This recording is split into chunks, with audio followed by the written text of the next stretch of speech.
Hello and welcome to Rye House for round 3 of the Daytona DMAX Heavy Enduro Championship. We've just had our first qualifying of the day, and what a qualifying it was in drying conditions here at Rye House. Richard Allen, pole position yet again here at Rye House. Had a corking time last time out in round 2. Quite different conditions to PFI today though. Yeah, very different. It's very, very hot out there as well. Obviously, the start of qualifying was slightly wet, so it was hard to obviously learn the track, and every lap it was drying out. I think I might have nicked pole on the last lap or the lap before. So, yeah, it's very tricky. Now we've just got to hope the tyres don't overheat while we're out in the race, because it's getting hotter and hotter. It is indeed. You're second in the championship at the moment. Jamie Pender leading the championship, not here today. How are you seeing this as a big opportunity for the championship going forward? Yes, most definitely, yeah. Although Rye House, though, it's a very, very tight technical track. You've only got to make a few mistakes on one corner even, and the driver behind you is straight on your backside. So you've got to, well, I don't know, it's going to be very tough. Very tough. Very tough indeed. Best of luck, have a good one, and hopefully we'll see you later on. Moving on to Anthony Unit. Anthony, top 5. You were in that battle along the way. I think you held provisional pole position at one point, but P5, you've got to be pretty pleased with that. Yeah, I was held up a lot though. I could have done better, but that's about right. I don't really want to qualify pole. I want to someone to keep the pace a little bit, and I'm good at coming back a bit later on. Testing went well last night. Good pace last night. But today, yeah, I think it could be good fun. If I stay clean, most of the race will be all right. I should have a good finish. But I don't expect to win it. But somewhere on the podium would be nice. But yeah, it'd be good. I'll enjoy it. What's your experience of Rye House leading into today? Last night was the first time. So and it's very similar to Sandown, part of my home track. So I feel very, very at ease here. It feels very flowy, and it's all a bit technical like Sandown. So. It suits me down to the ground, but overtaking, don't know yet. It could be a bit risky on some corners, but I might be able to sling it up the inside on some hairpins, but we'll see how we get on. Well, we'll see you starting P5. Have a good race. Hopefully we'll see you later on. Moving on to Tom Pugh. Tom, yeah. Third last time out. Yeah. You weren't with us for Milton Keynes, but you're on the front row here today at Rye House. Yeah.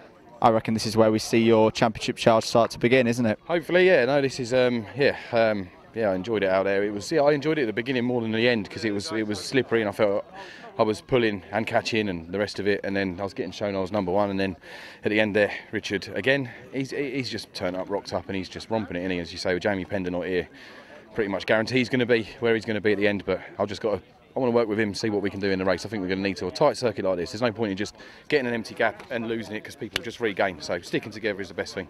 Best of luck. Hopefully see you later on. Richard's with me in the commentary box today. How are you feeling ahead of this one? We've seen a great qualifying. This should be a really good race. I think the conditions have given us this perfect mix of changeable conditions. The heavy guys have done a lot of the heavy lifting on the track. They've dried it out quite a lot. And I think we saw that cat and mouse battle where we knew that those times early on weren't going to be the final qualifying pole position laps, and he's nicked it at the end. So it's great, but I think we're going to see much more ideal conditions for the next 2 qualifiers. Absolutely. Well, this has been one of the most open classes so far in Daytona DMAX this year. This should be an absolute corker. Let's get into it. It's round 3, the Daytona DMAX Heavy Enduro. Here we go then for round 3 of the Daytona DMAX Championships. It's our Heavies Enduros class that kicks things off for today. Here's your grid then for round 3. Richard Allen, winner last time out, starts on pole position. Alongside him on the front row is Tom Pugh. Row 2, Adam Nakar. Joined right at the end of the session there. He's on that second row with Alex Pritchard. Row 3, Anthony Unit, enjoyed his qualifying. Good to see him here at Rye House. He starts P5. Alongside him on that third row is Lee Whitney. Row 4 is Ben Bennyworth and Adam Moore, 7th and 8th. Peter Hayes and Blaise Sienko is row 5. Rob Bennett, bit of a surprise to see him down in 11th place. He's there on row 6 alongside Vinod Hirani. Then it's Vince Cogswell and Wayne Dunham on row 7. Darren Holiday will be looking for a good result today in the super heavyweight class. He starts on row 8 alongside Roy Grassi. Darren Hughes and Lee Schnitzler start on row 9. Richard Newton and Paul Studd are on row 10. Gary Martin and Robert Pertock is row 11. Paul Crucci and Steve Porter is row 12. And then Shane Baker rounds out the 25 kart grid. Here we go then. Richard Allen on pole position. Tom Pugh P2. The race for round 3 is go, and it's a good start from Richard Allen. very even on the front row as they head into Stadium Corner for the first time. It's going to be Richard Allen leading from Tom Pugh. Adam Nakar's holding there in third. Pritchard fourth. Lee Whitney is up to fifth. You can see Ben Bennyworth and Rob Bennett having a good battle over seventh place. So Bennett goes to the inside and is going to get through past Ben Bennyworth. That is a very nice move there from Rob Bennett into hairpin one. New fastest lap of the race, Alex Pritchard, 43.453. That's actually quicker than we went in qualifying. So Alex Pritchard properly on the move now, trying to make this a three-kart battle for the lead. And look at this, Tom Pugh has definitely got the message, because you're right, Spanners, he's closed in that gap now. He wants Richard Allen to really get on with this. And there you see it, fastest lap of the race, 43.350 from Tom Pugh. He's just turned the gas cooker up to 6. I'm really fascinated to see where on the track he's going to pick to overtake, if he does at all, because they are quite similar in pace. So he's going to have to wait for a mistake or just some section of the track where he thinks he's got a real advantage. Adam Nakar still holding there in fourth. Don't count him out at this stage. He's very experienced in this situation, and we've seen him come well in races before. Incident down at hairpin 1. 2 drivers off. I can't quite make out which race number it is, but stuck in the grass. And we did say this during qualifying, Spanners, that if you go off today, those grass patches are very, very boggy with all the rain that we've had overnight. Look at this coming over start-finish into Stadium Corner. This is the battle over 5th place, I think it is now. But hang on a moment, hang on. Just seen that Tom Pugh has fallen down the order. Unseen by us, apologies. Tom Pugh has fallen down to 7th place. We were watching that kart getting unbeached, I think, and we've missed what's happened there to Tom Pugh, which leaves Richard up front on his own once again. That's what he wanted. And up the inside for 6th place. Oh, there's contact in hairpin 1 between Rob Bennett and Tom Pugh. I think Tom's going to let that one go. Well, Tom's not playing the patient game anymore, is he? Because he's going to really want to fight up there. When you see that he's about 3/10 of a lap quicker than the leader at the moment, he is going to be pushing hard. The battle between Rob Bennett and the recovering Tom Pugh. Tom Pugh just seems to be able to have a tighter line through Stadium. Up the inside, there's the move. We've been expecting that. It's been coming, and finally, it looks like Tom Pugh is going to get through. Can he hold it through hairpin 2? Bennett's going to look for the cutback and is beautifully going to apply the cutback. Great driving from Rob Bennett. It looks like the leaders are approaching traffic, so here we go. This is where we start to see who's going to do the best here at Rye House today. Doesn't matter how quick you are, it's all about getting past the traffic. And Richard Allen is now closing in on that traffic with Alex Pritchard not too far behind. And Lee Whitney going 3 wide with the back markers. That's a brave, brave piece of driving from Lee Whitney, but he knows how important it is because he's starting to see Nakar pulling away, but he's done it. He's got past the 45 and the 38. Great move there by Lee Whitney through the traffic. They're just passing us now, and it looks like Pritchard's really closed in on Richard Allen. Going through Stadium now. Will Alex Pritchard look for the move down the inside? Still a long way in this race to go, 22 minutes gone. Well, Pritchard's definitely in that kind of zone that he can make a move, but he doesn't seem to have a significant advantage coming out of the Stadium section into the hairpins to make the kind of move that we've seen Tom Pugh do on Rob Bennett.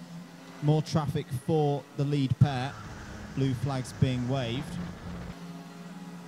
Yes, the blue flags being adhered to with varying degrees of assuredness, but the number 18 kart is waving them past, instructing them frantically, pass on my right-hand side. I'm not going to challenge you there.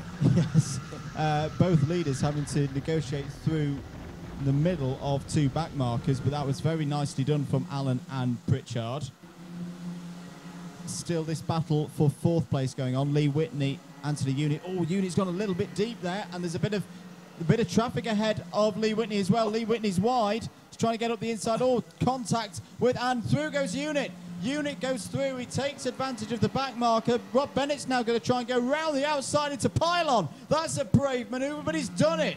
Fantastic move by Rob Bennett, and it looks like Tom Pugh is going to have an attack. Still just trying to find out where Peter Hayes, Vince Cogswell also involved, so there's a three-way scrap out there. 17, 13 and 42. Well, do you know what? Tom Pugh's not dropping Rob Bennett here at all. If anything, Rob Bennett has absolutely switched tack, and he's able to close up on certain corners, although he's gone wide at the exit of hairpin 2, which I think shows that he's really, really pushing to try and get that place back. Closest battle out on circuit, just approaching hairpin 1 now. Some traffic ahead of them. Number 17 ahead of 13. Hayes and Cogswell. They're 20 seconds behind the likes of Tom Pugh and Rob Bennett up ahead, but this is a good battle over 8th place. And side by side are Hayes and Cogswell. Hayes gets a better run out of hairpin 2 through pylon now. Darren Holiday in there as well, your leader in the super heavyweights. Really good drive this from Holiday, in the top 10 overall. Clear out ahead of Gary Martin, the next highest super heavy runner. Oh, and a bit of a mistake there from one of the back markers. That's number 40, Robert Pertak. And chance here for Peter Hayes to start to pull away from Cogswell and Holiday behind him. Looks like Vince Cogswell has closed in again on Peter Hayes, starting to put him under pressure. Driver in the blue suit and white helmet going through pylon now. Behind him, Vince Cogswell, black suit, red and white helmet. And once again, Peter Hayes has been doing a really good job the last few laps, not driving too defensively and costing himself time. They're closing in on the 45 to put a lap on Shane Baker. Shane's had a good race so far. He's come from the back of the field, kept things nice and simple, nice and easy, and he's gone from 25th place up to 20th. So Peter Hayes using the opposite way round, being a back marker, he's actually being able to pull away from the drivers he's got closing in behind him, or were closing in behind him.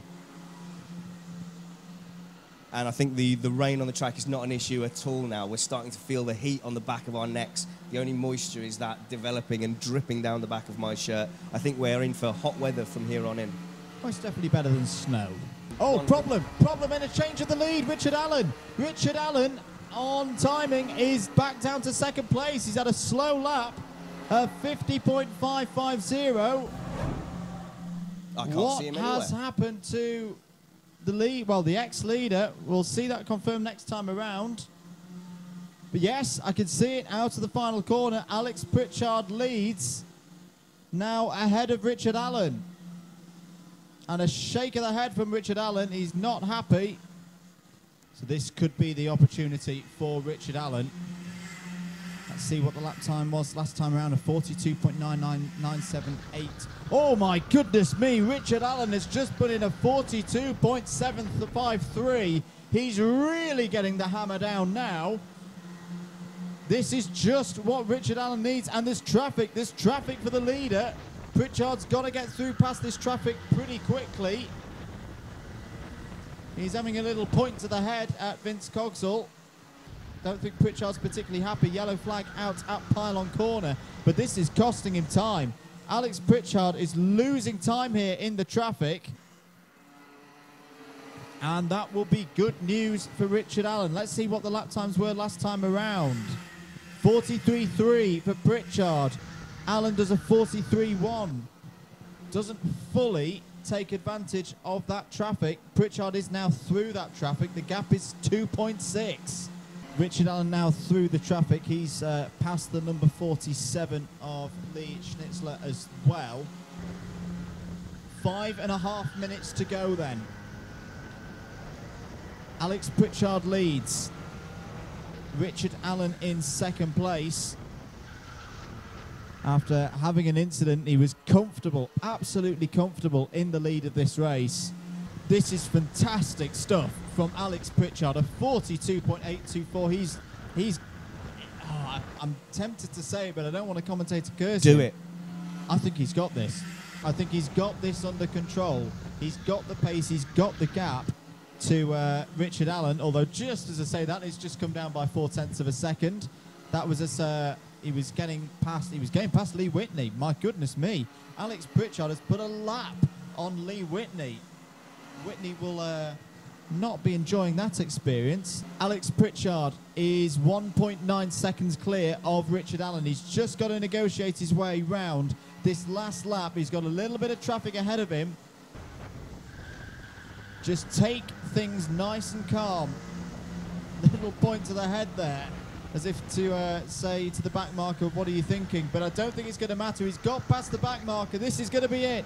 This is going to be round the final couple of corners. Alex Pritchard comes round the final corner on the final lap to win round 3 of the Daytona DMAX Heavy Enduro. Fist aloft, a fantastic victory for Alex Pritchard ahead of Richard Allen. He kept the pressure on. Allen had the error and he takes the win. Fist pump there with Richard Allen. Very, very good to see. Richard Allen second. Adam Nakard takes a brilliant 3rd place. Anthony Unit will be in 4th. A fantastic drive. 5th place for Tom Pugh. Rob Bennett in 6th. Lee Whitney 7th. Peter Hayes in 8th. Darren Holiday in the top 10 and winning in the super heavyweight class. Blaise Sienko 10th. Ben Bennyworth in 11th. Gary Martin 12th, 13th for Adam Moore, 14th for Vince Cogswell, 15th, good result that for Lee Schnitzler, 16th for Shane Baker from the back of the grid, 17th place for Vinod Hirani, who had a spin, 18th and on super heavyweight podium is Richard Newton in 18th, 19th for Darren Hughes, 20th Robert Pertak, 21st for Paul Studd, 22nd for Paul Crucci, 23rd was Steve Porter, 24th Roy Grassi, and 25th the retirement for Wayne Dunham. Some really impressive drives throughout the field there. I think there was chaos at the beginning and we could have seen things a lot worse. Some very cool heads got them through the early traffic. But that midfield battle for me, from 4th, 5th, 6th, 7th, that we saw kind of approaching the halfway mark in the race was critical, and they seem to approach traffic at key moments as well. Cool heads. Do feel sorry for Lee Whitney, who lost out of those 4. I think he did absolutely everything he could. It was such a brave move between the 2 hairpins to try and get that overtake on the back marker done, but it has cost him, unfortunately. But also some great defensive driving as well. I mean, Rob Bennett held off Tom Pugh for lap after lap after lap, and that's had a crucial factor in the race. Darren Holiday, another victory in the super heavyweights. You've got to be pretty pleased with that. You were well clear of your rivals today. Yeah, I had no idea where I was. I just sort of head down and got on with it and kept going, and sort of thought I was ahead of everybody, but I don't actually know who all the super heavyweights are. So I was just trying to head down and get on with it. But what a track! Loved it. Absolutely loved the circuit. Loved the track. It was brilliant. A lot of fun. Making a habit of this. Looking pretty good in the super heavyweights championship. Do you feel this could be your year? I think I might have to. Yeah, if my wife will let me, I'm going to have to say, can I please, dear, you know, have a go at the championship, please, pretty please. Thank you, love you. It's got to let him do it. That's 2 wins on the bounce at least. Well done, Darren. Richard, unlucky today. 2nd place. Still good points for the championship, though. Yeah, still good points for the championship. It takes the lead as far as I've had it up and I worked it out. It was a tough race, very hot out there, very intense this straight. You don't get time for a breather. As soon as you're at the end of one straight, you bang on a corner, and it's very hard. Tried to get away at the start, but couldn't get away from Tom Pugh. I got me nut down. Next to look behind, Alex Pritchard was right up against me. I couldn't lose him. Then I think we had a little bit of traffic, and I broke away just a little bit. And then about the last 10-12 minutes of the race, I was lining up my back marker to overtake him on the straight, and he locked up on the back end of his car, caught the front of mine, and just took me across the grass. But we managed to hold it, and lucky I only dropped 1 place. But congratulations to Alex. It was a good race, so well done. We're looking forward to Wales. Absolutely. We'll see you at GYG.